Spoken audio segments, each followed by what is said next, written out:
You're listening to The Artist Athlete, episode 66.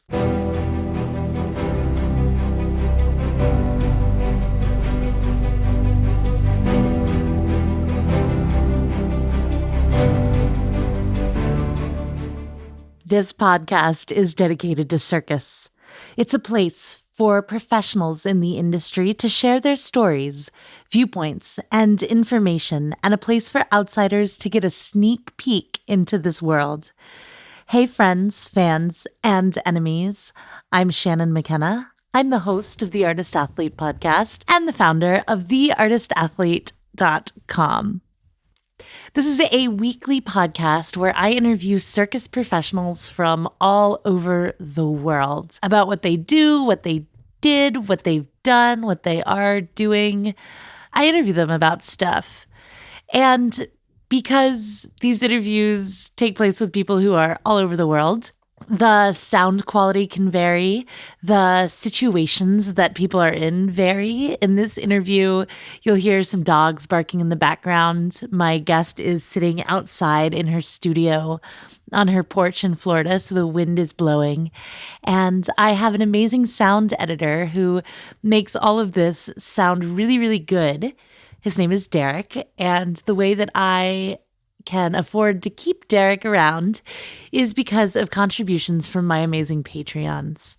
If you're interested in becoming a Patreon, you can go to patreon.com/theartistathlete and you sign up. You can give like $1 a month. Seriously, every little bit goes to help this podcast sound good, stay good. So the only real outlier is your girl right here talking into a microphone in between hiccups at 9:30 on a Thursday night when she's just arrived in Asheville to teach workshops. Enough about me.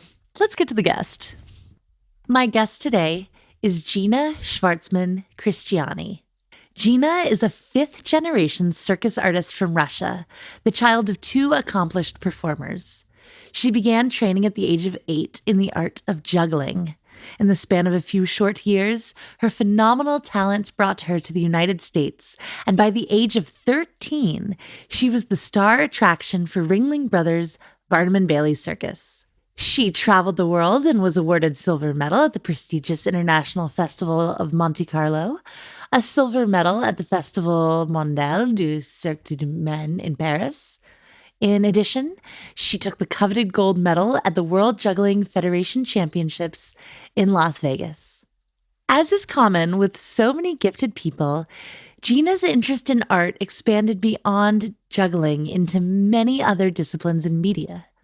Sketching, drawing, and painting became her second love, and after years of drawing out designs for costumes and sketching artists she admired, she began to make commissioned pieces of art and design. From there, drawing from the inspirational, colorful world of circus and variete, she started to make costumes. She has designed and created costume wardrobes for touring stage shows, and her paintings have been sold to galleries and in private collections. In the last year, she's even co-funded a nationally recognized custom cake company with her mother-in-law called Center Ring Cakes. Here's my interview with Gena Shvartsman Christiani.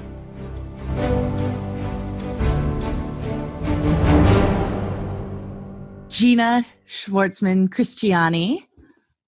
You pronounced my name so perfectly. Did I? Yes. Sweet. Welcome to the Artist Athlete podcast.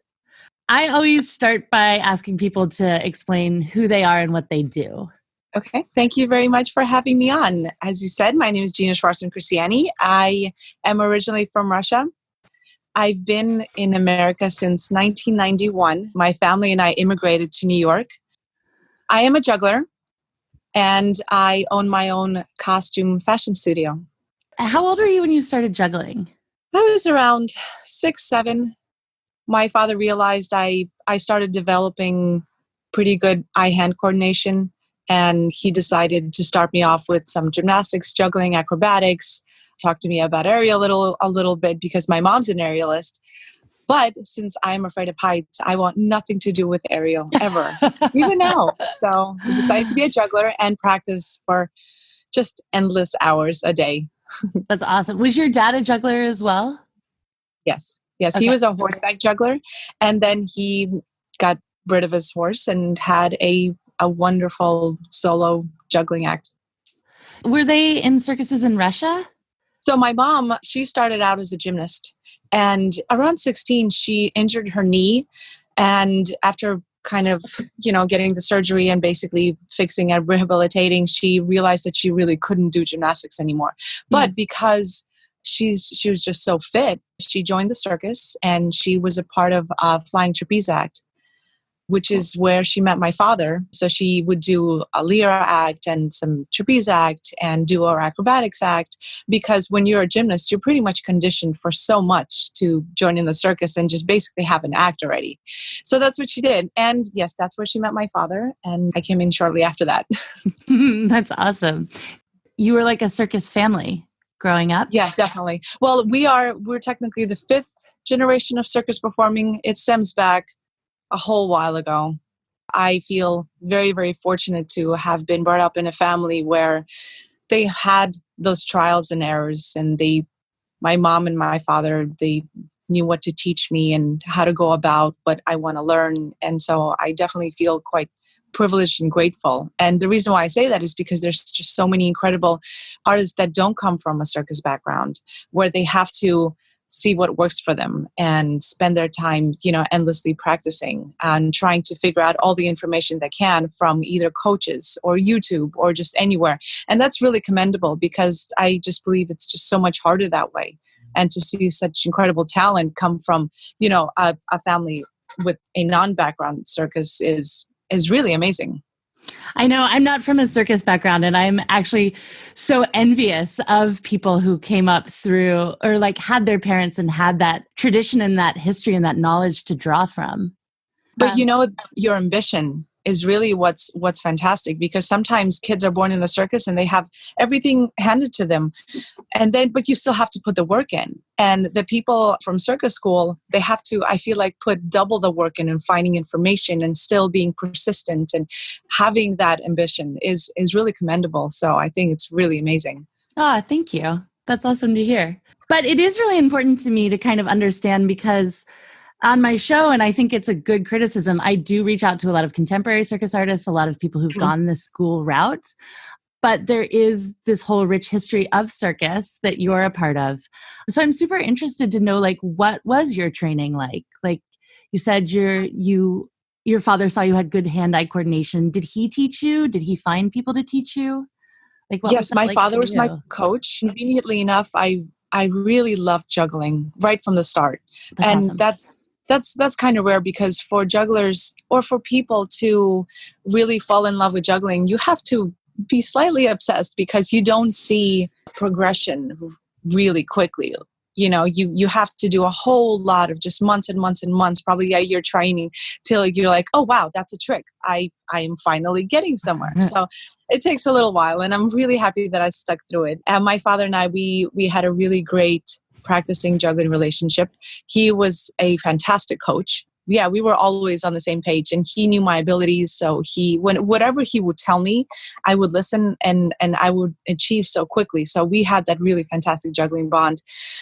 But yes, my father started me out in gymnastics and contortion and juggling. And by showing me a couple of different skills, he saw what I was better at, so that I wouldn't waste time being pressured doing something that I don't like to something that I love, which made me progress so much quicker. So I chose juggling.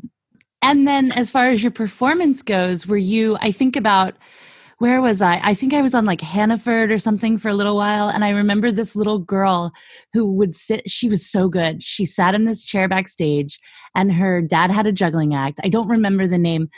And she would just go, when it was her time, she would take the clubs and she would hand them to her dad. And that was her thing on stage. Yeah. Was that that's how I imagine like kids in the circus start. Yeah, they definitely do. Is that accurate? Yeah. Oh, totally. They have their little costumes made, and they come on stage and in the ring and help their parents, or enter the parade or the finale too. Well, they're really excited to do that, because they see that their friends do it and their families do it. So they already know that they want to be circus stars. And I think it's good for them to come out and and see the audience and the circus ring, because that kind of prepares them.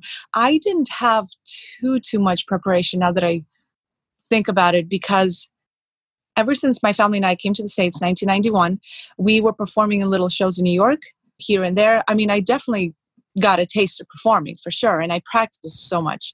But my first circus was Ringling Brothers, Barnum and Bailey. Wow. And I was basically at the age of 12, 13, thrown to one of the biggest circuses in America with thousands of people. And I got ring one, which means that I basically almost have a 360 view of this massive audience. And I had to grow up really quickly, and that experience just changed my life. It was one of the best experiences of my life. That's awesome. What was your act? Oh, juggling. I'm a juggler. Yeah, but what was it like? Like, what was your costume? What was the music? Like, it was a very contemporary feel to it. For Ringling back then. And I had this beautiful costume of multicolors of blues and pinks, and seeing all the other costumes, which I think also has set my mind to the world of fashion, and what other better circus than Ringling, was the best for me to be exposed to that. I mean, of course, Cirque du Soleil has some absolutely incredible pieces, but if you look at Ringling, there's still this beautiful, glamorous, vintage circus feel. Mm-hmm. So I was just enamored and blown away by all the costumes. So for my juggling act, to answer your question, sorry, I kind of veer off into no, it's great. I love it. Everything else in my life. So I was in ring one, and the middle ring had a large juggling group. And the first ring was another juggler, but he would spin cubes and sticks. So it was juggling, but it was a little bit different. And the whole setup of that act was very cool. Part of the reason I wanted to have you on, not only are you awesome, like female juggler, which I haven't had on the show yet. So strike that. Trad circus, badass. But also your costumes are beautiful. Thank you. How did you get started creating costumes? I think Ringling had a lot to do with me falling in love with the glamorous styles and costumes that the performers wear. So that was just the first thing that I remember falling in love with. I started drawing a lot. I would draw just different illustrations and costumes and stuff for quite a few years, until a friend of mine was like, I really want you to make me something, because I see your drawings and that's what I want. I want to wear that. I had no idea how to go about that. And I actually remember the first piece I've ever made professionally, because I suppose I technically sold it, or she wore it for her act. It was this butterfly on nude fabric, and it's pretty bad because it's one of my first pieces. But she really liked it, and word of mouth spread. The information that Gena started to make costumes slowly started. And that's when Facebook just became a thing. People started posting photos of my costume, and it just started that way. And along with my business starting, I just dove into all the knowledge and all the education I possibly could to figure out what is it that I need to learn to become a costume designer. So how is designing costumes for circus different than designing a costume for like a runway or like a ball gown? I specialize in spandex. So I make costumes, which is so excellent. Like it has to move, right? It has to move. It has to be breathable. Yeah. I believe my performers have to be so comfortable in their costumes that not only do my costumes represent the theme and the style of themselves, but also a comfort level to the point where they're not thinking of what they're wearing. Yeah. And one of my most important things when I'm doing costumes for circus performers, especially aerialists, is that the number one thing is safety. So nothing can be hanging down unless they ask for it. Because sometimes I get performers requesting like a cute little skirt in the back or like some chiffon pieces off the shoulder, which to me is so beautiful because when you're in movement, the beautiful fabrics flying through, but sometimes you can, depending on your trick. So I have to go through the comfort level of my performance. And the difference between a gown a regular person can wear and they can just, feel really pretty in it, as opposed to a circus performer where it becomes their safety, it becomes something very, very important to their act. It's also something you have to wear like over and over again, right? Yes. Like, Yes. like, do you double line the stitching? Like, how do you make sure the rhinestones don't fall off? Yeah. All of that stuff. Well, that thinking I definitely took into consideration while educating myself on what would be best. So I went from trying all the different paints and fabrics and threads and elastics and just everything. And I think through years of me doing this, I have been able to figure out the longevity of my costumes. Is it E6000? It damn is E6000, and I absolutely hate it because it's toxic.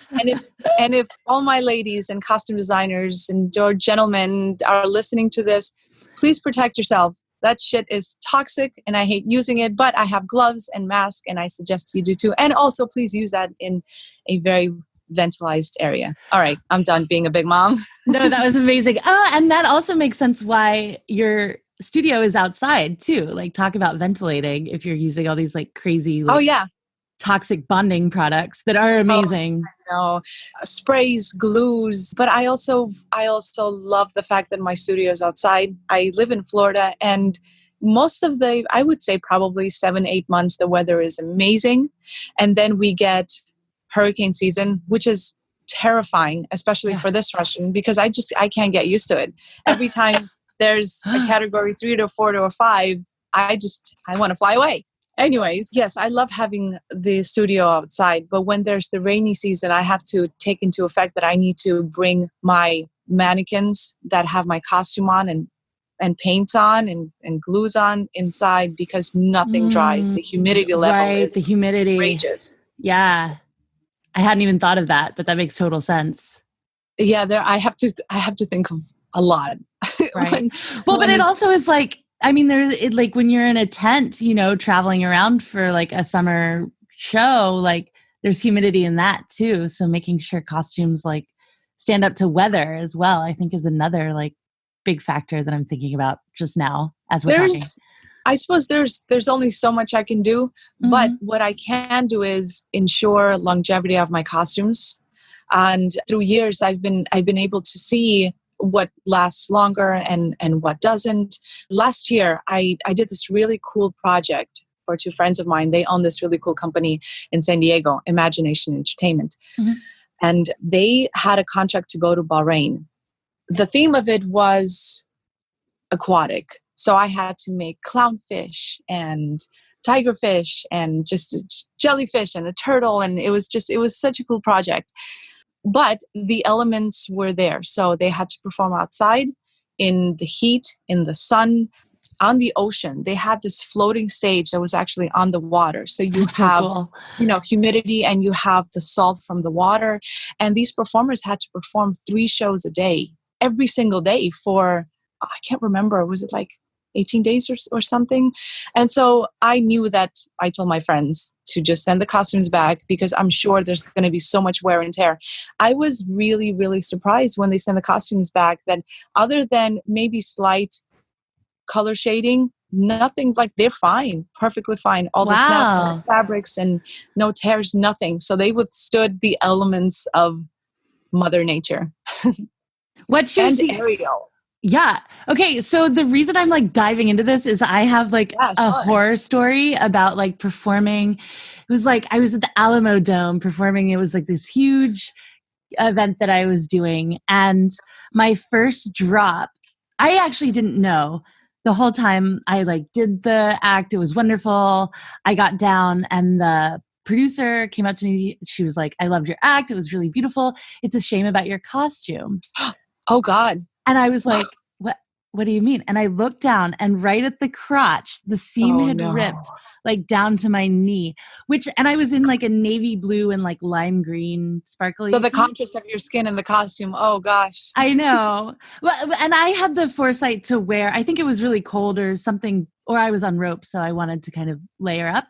Yes. So I had a nude unitard underneath it. So luckily I wasn't like flashing everyone. Right. But I was like, what happened? And like, how do I prevent this? So then anytime I would get a costume, I would like go over the stitches again, just reinforce it. Oh, sure. No, totally. Oh, goodness. Well, there's many factors to that. First, I do have to say, which I do tell all my clients, is that as a human being, there is only so much I could do. There are acts that Totally. just torture the hell out of their costumes, like silks when they do so many drops that the friction burns the fabric and then the skin, and pole is a hard one. Well, what I use is I suggest using different fabrics. So there's the medium spandex, and then there's the heavy one, which is the moleskin, and the jumbo one, where this type of spandex is super, super thick. So it'll last forever. But I don't use that one very often. I mostly use medium spandex, and I don't see rips. I don't really see too much wear and tear. Medium spandex. Yes. Okay. I shop from Spandex House. It is my favorite store to shop in. I trust their spandex all the time. It's really my favorite. Let me see what else I can suggest. I use really fantastic thread. It's called Gutterman, and it's really, really strong. I've also found this special design on my sewing machine, which is basically forever. So if I screw up, it's a hell of a time to rip seam, but I just like it's forever. Nice. How long does it take you to make a costume, like one piece? That depends on the detail. I've been known to make a costume overnight. I try not to take rush orders anymore, but sometimes the theme of the costume is so exciting that I decide to do that. But this year I'm trying not not to do that. I don't know, maybe 3 days for a nicely detailed one. If I could take all the time in the world for a costume, I would. But to get through my line of orders, I have to give myself a certain deadline. Sure. And when someone approaches you, if they're like, hey, I need a costume for this, like, what are the questions you ask, or what's the information you need from the performer to make the costume? I tell them to check out my Gena's Design website so they could look at my costumes.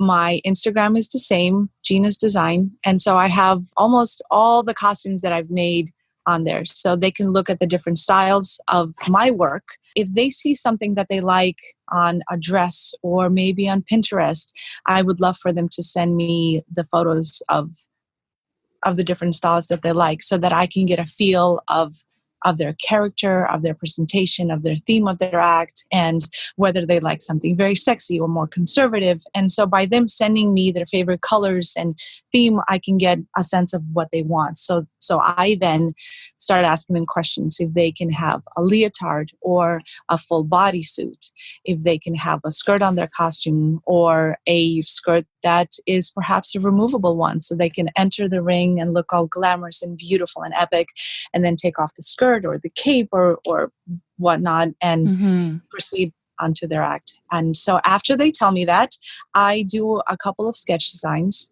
and see if I'm on the same page with them. What are your favorite creations that you've made? Oh gosh, I should have done a little bit of homework in my head before these fantastic questions. Oh, thank you.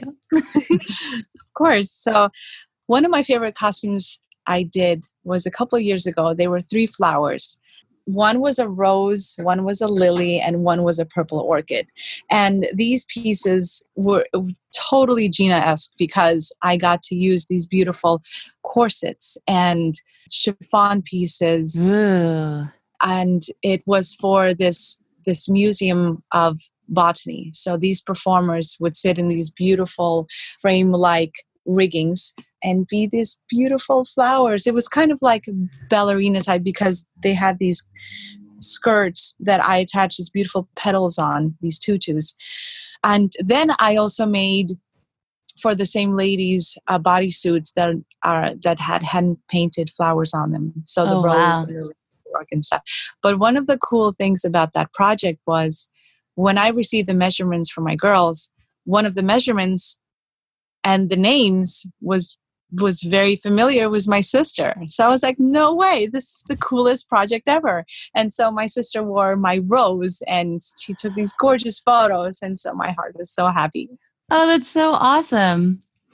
Wait, I have to ask this question, which is, do you ever do quick change work? Like, have you ever made that kind of? I do get asked that. In fact, my mom does. My mom makes quick changing costumes, and my sister makes quick changing costumes. Okay. Quick change, by the way, for people who don't know, is an act. Well, actually, can you describe it?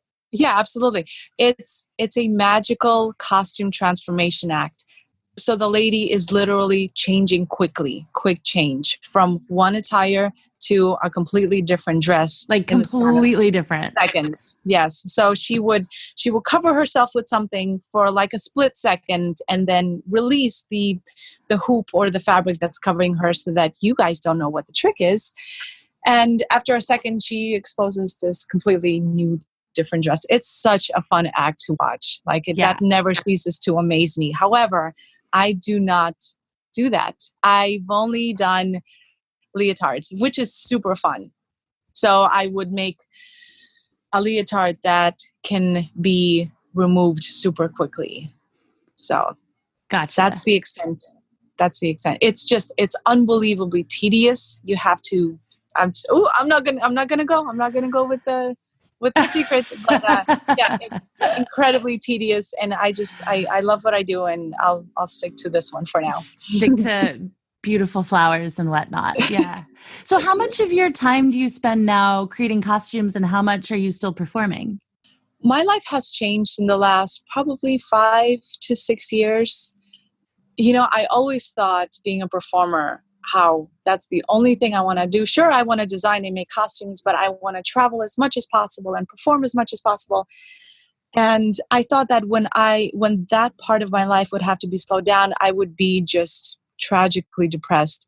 But I can see that I've changed my life to where I kind of have best of both worlds, and I'm just unbelievably grateful that I can do both things.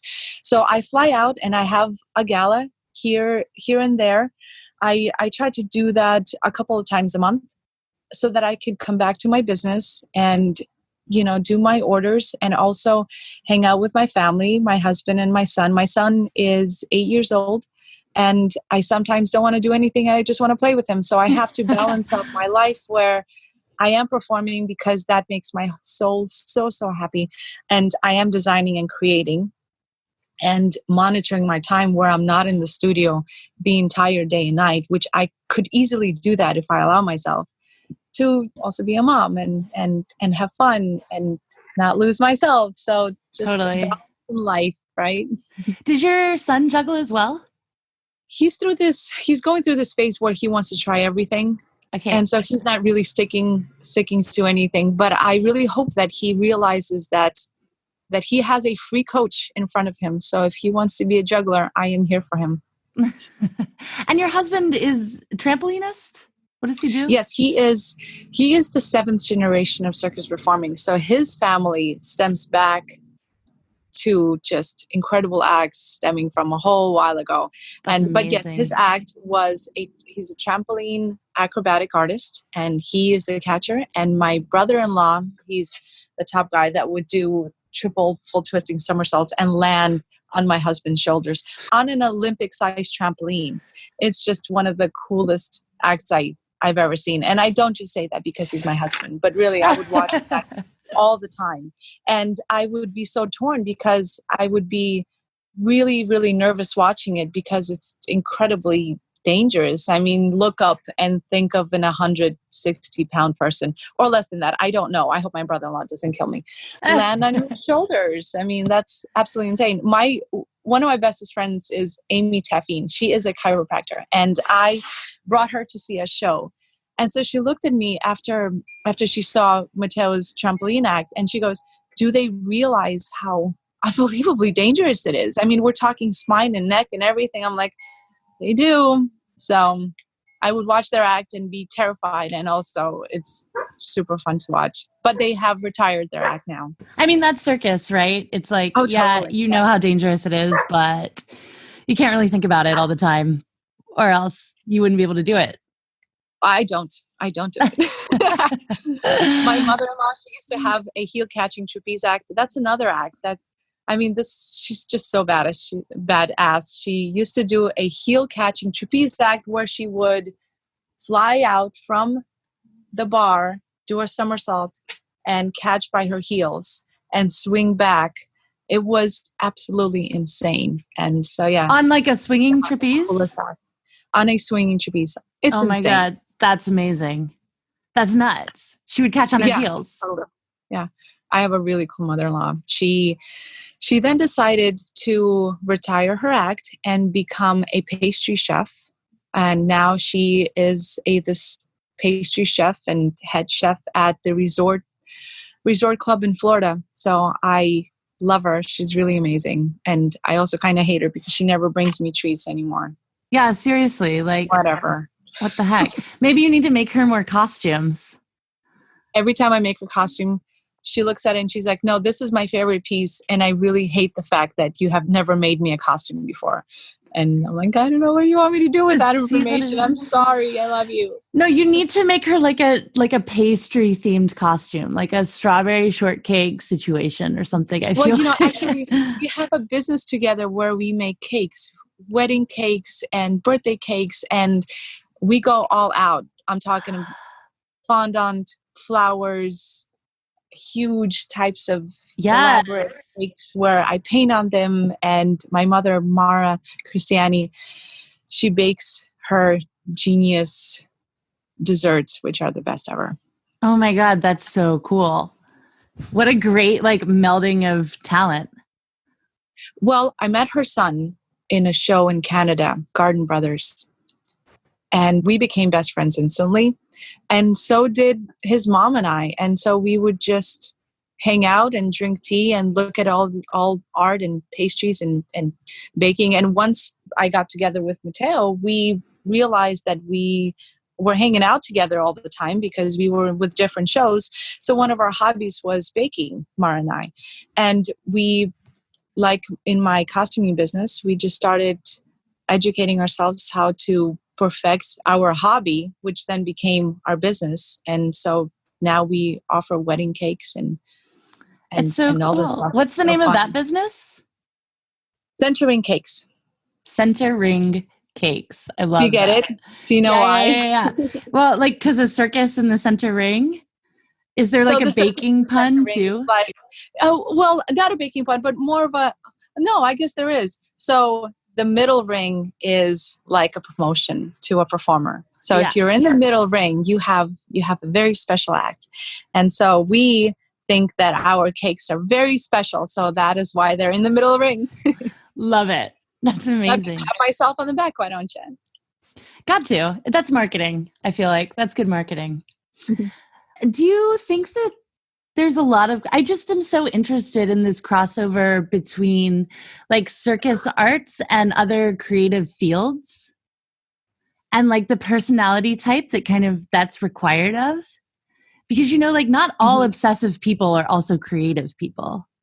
What I'm beginning to realize is that, well, let me speak for myself. As an artist, sure, I see canvases everywhere. I started off from paper canvas to then painting on fabrics and making that into just something else, into costumes, to I paint on glasses, like wine glasses, paint circus themes and add rhinestones on there. So basically what I realized is being an artist, your mind is open to all types of art. And so, which is one of the most amazing things in my business is that there's no limit to it. I am always so inspired by everything. And it's endless for me, which is why I never tire of this business. Maybe I tire of the amounts of hours that go into me creating something, but mentally I'm always so inspired. And I think same goes to circus performers and the acts that they do. For juggling, I don't think I could ever learn all the tricks that there is in this world. So it's endless. Yeah, that's kind of what I'm interested in is does that crossover of seeing canvases everywhere, does that inform how you create or think of new juggling tricks or new patterns? I think so. Yeah, definitely. Different patterns to different styles of my act to, there are these really amazing clubs that I just learned of. Maybe they were out there a little longer, but there are these LEDs that change color and they are motion sensor and they're they can be changed by the remote. And I'm I've never juggled glow props, but these things are so damn beautiful. So I juggled them in a gig in Vegas, and that has inspired me to think of new themes for my act and costume and all the things. So yeah, it's endless. It's super fun. Hey, friends, fans, and enemies, it's Shannon from the future. Whoa. I'm just popping in because at this part of the interview, my computer cut out and it was very embarrassing. And I had to be like, Gena, hold on just a moment, and scrambled and got my charger and fixed some other things. And we got back to talking, and I apologized to her, which you'll hear in the interview. And it started a really cool conversation about speaking Russian, which wasn't super circus pertinent, but I thought it was interesting. And so I kind of was experimenting with leaving in a little bit more of the conversational aspect of the podcast. So that's what's going on. That's what you'll hear me apologizing about as we get back to the interview. I promise I'm usually less like scattered than this. You've caught me on like a not at all. challenge. And I promise that I usually speak better. Doing podcasts is interesting because you want to say so much, and then you end up listening to yourself, and you're like, "What? What are you talking about?" I know. You forgot everything to your life.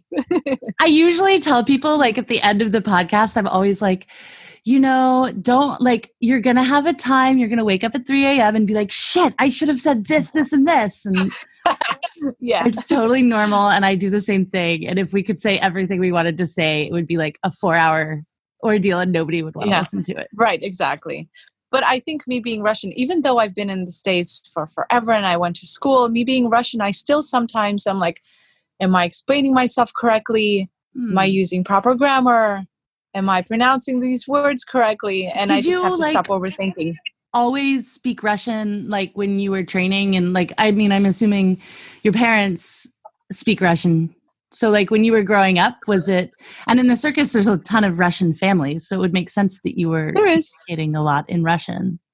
So I came to the States when I was 8, and luckily I went to first grade in Russia, which is fantastic because I was able to learn to read and write and speak Russian fluently. And I feel like without it, I would have missed out. So I'm happy I had at least, 1 year of Russian schooling, which Russian school is difficult because when I came to the States, I was prepared for the 3rd grade, but not my English. So I was held back.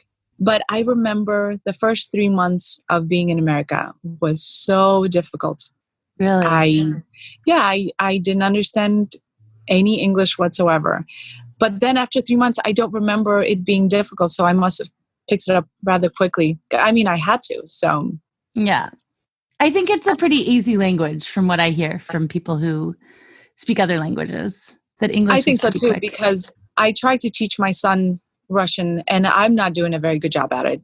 We mostly speak English, but me trying to teach him Russian is quite difficult because the pronunciation and, the alphabet and the words, and it's just so different. So, it's so different. Yeah. My cousin married a guy who's Slavic.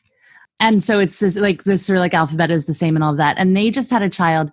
And so she speaks to the child in English, but he speaks to the child in Slavic. And so I'm like asking these questions about the language, and he's like, oh yeah, but the noun changes based on the verb and like all of this stuff. And I'm like, what are you talking? Like just learning not even the vocabulary, but just like the rules of grammar. It's so different. Right. There's this letter in Russian alphabet, how it's a non-silent. It's like, it just doesn't make any sense, but it does, because if you put it at the end of the word, it changes it from, like long A's to short A's type of thing. So it could be complicated. Gotcha. But before we went off on all this, you reminded me of kind of my question, which is, what are your inspirations? You were saying like classic, vintage, glamour. What my style is. When I was talking to you about those glow lights and making glow drops, that is not very Gena-esque. I think Gena is more subtle, vintage, glamour, sparkly, many, many, many sparkles. I love blacks and burgundies and subdued colors. So if I was asked to do a fashion runway line, which is hopefully in my future, one of the things I would love to do, I would probably just stick with reds and blacks and whites and circus theme, which I am so happy that my clients are so different. Their themes and their personalities are so different that they always keep me on my toes. So they send me their inspirations. And even though it may not be perhaps my style or what I would wear, I dive into their world and see what inspires them, which then inspires me to create something for them. And when I design something for them and I see that they tell me that that's exactly what they want, it's very thrilling and it's very exciting that I've met somebody that we're on the same page and I'm going to create something that they're going to love and feel comfortable in and feel themselves in. So it's just a never endless inspiration quest for me. Yeah. What a collaboration too, because Yes. you have your own specifics. I always think of your work as very classy.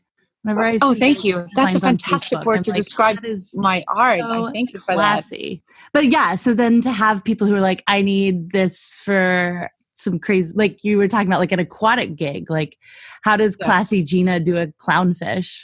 That is such a fabulous question. Such a good question you asked me, because I went through a whole week before I sat down to design this to find myself, because how the fuck do you make a clownfish sexy? And my costumes are sexy.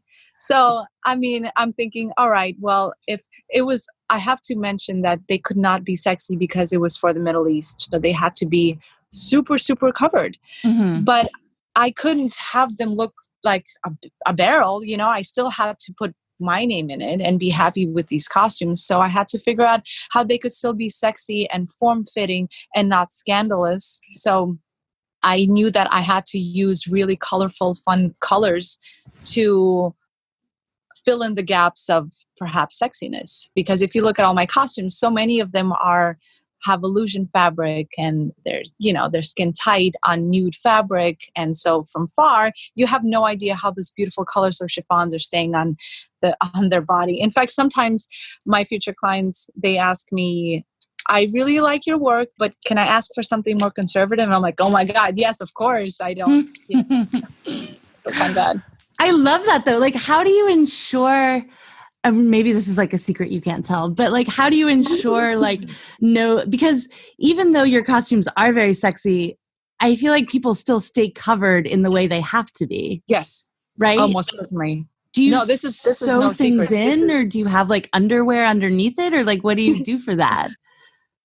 Definitely not a secret question. No matter how much nude or how much sexiness you see in my costumes, my ladies are always, no pun intended, are always going to stay in their costumes.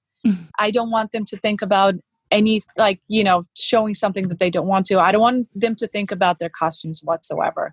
So a lot of my costumes have nude fabric underneath. So I basically take a canvas of the nude fabric that matches their skin colors, and I sew details on them. Sometimes I put a nude bra inside their costumes so that you still have a really nice shape and, you can have cleavage. Or if you don't want that, I can put a mesh on their chest. So everything is super comfortable. And I love all the shading you do too, where it's like, even though it's not actual cleavage, you like still have that shade, or like abs. When you give people abs, that always cracks me up. Thanks. It's so fun. I had to learn anatomy, and I had to learn all the different colors and shading, because I realized to make my skin colors and fabrics appear as real as possible, it was time to learn some shading. And now I use that all the time. It's fun. Yeah, that's so interesting. I hadn't thought about that, but that I guess is another difference between like costuming for, or like putting a ball gown on someone and then costuming for circus is like, it's like all of these illusions of body parts too, that you're not actually showing, but like you can create through costume design. That's so cool. My last question is, what advice would you give to yourself at the beginning of your career? Oh, wow. That's such a good question. I think you could say like whatever you want to do. Like you could say like 6-year-old Gena at the beginning of her juggling career, or, like 15-year-old Gena when she started getting into costumes, or whenever you think it would be a relevant time to like take a time machine back and like talk to yourself? Okay. What advice would I give myself if I had to do all of this over again? I think being an artist, I am automatically an overthinker of everything. And I think that if I just had to go back, I would probably suggest to just be excited and not overthink and not overdoubt yourself. Even now, that's still a really good advice to give myself too, because when I start a project, I am inspired and I'm excited about it. In the middle of the project, I'm like, oh shit, is this going to come together? And it always does. So I always have to remember that it does all come together and not stress out or worry about, I suppose, just worry less, be less of a worrywart and just enjoy life and be excited about all the things, because I am truly grateful that I'm able to do both of my dream jobs. Gena, thanks so much for coming on the podcast. I'm definitely going to include links to Centering Cakes. Thank you very much. Yeah, Gena Designs. Your work is so beautiful. Like, hey. Yeah, and there's always people who need costumes. So, well, thank you so much for having me on. Your questions were terrific, and thank you for having me on and for your kind words and compliments on my craft. I really appreciate it. That was my interview with Gena Shvartsman Christiani. As I said in the interview, part of the reason I wanted to interview Gena, it's not the whole reason, mostly because she's a very obviously talented, obviously accomplished circus artist, and she comes from the world of traditional circus, which is something that I don't often access here on the podcast. I'm in Montreal, which is a super contemporary, quote unquote, contemporary circus city. And I really wanted to pay some respects to the traditions and the places that this art form originally arose from. And talking to Gena, I start to ask these questions, but what lights Gena up is costumes. And that's not to say that she's not still very much a performer and a juggler. But what she did is allow her passion and her talent to grow, always in a field of creativity. As she talks about, there's this limitless expansion that can happen when you allow yourself to kind of be led by your own interests and passions. Gena, as she says in the interview, has been lucky enough to have so many passions that she has seen through and really worked hard on. I hope all of her costuming advice helps you all out there. If you need a little more help, Gena is available for special orders. She's a very busy, very talented woman, but if you can get in with her, her website is www.genasdesign.com. It's Genas, genasdesign.com. On Instagram, she's Gena's Design, and Facebook, Gena's Design. And as always, now and until the end of the internet, you can find me online. I'm on Instagram for aerial training tips and inspiration at @the_artist_athlete. I'm on Facebook, The Artist Athlete. My website is theartistathlete.com. And when you're there, make sure you subscribe to my newsletter because I will be bopping around the United States. And this summer, I will be in Ireland and mainland Europe, hanging out and, meeting people. So don't be afraid. Give me a shout out, and I would love to hear from you. Talk at you next week, friends, fans, and enemies.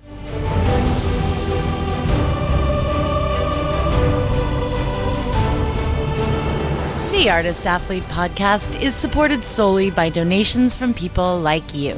Here's what some of those people have to say. Aloha! My name is Beth Russell, and I live on the beautiful island of Maui, Hawaii.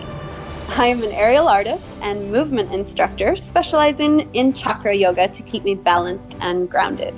I play with silks, trapeze, lyra, rope, acro, aerial yoga and dance, slacklining, pole, bungee, and climbing. Really anything that goes up and allows me to explore 3D space. You can find my dedicated aerial page on Instagram at Maui Aerialist. If you find yourself coming to Maui, let's play. Hey there, friends, fans, and enemies. This is Chris Alston, Patreon of the Artist Athlete Podcast, straps artist and lyra performer and acrobat out of Greenville, South Carolina. So, if you're ever passing through, make sure to stop in and see me and my friends. We have a wonderful space, and we'd love to see you. Hi, my name is Erica Lee. I'm from St. Louis, Missouri, and I'm an aerialist. I teach performing arts to elementary school during the day and do pole and slings and rope by night. I really, really like the Artist Athlete podcast because it gives me a lot of circus goals to look forward to. It gives me a lot of insight on what's going on around the world in circus, and that's why I'm Patreon. Hello, all. Thank you for tuning in to the Artist Athlete podcast. I am Opal Schwartz from Minneapolis, Minnesota. If you're ever in the cities, feel free to stop by the Aviary Minneapolis. It's a great time. With that, I hope you all have a wonderful rest of your week, and goodbye.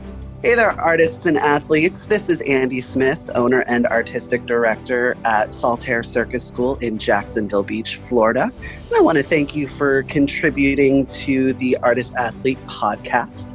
If you ever find yourself down in Florida, come check us out. Whether you're an artist, athlete, or someone ordinary just looking to be extraordinary, we got a place for you.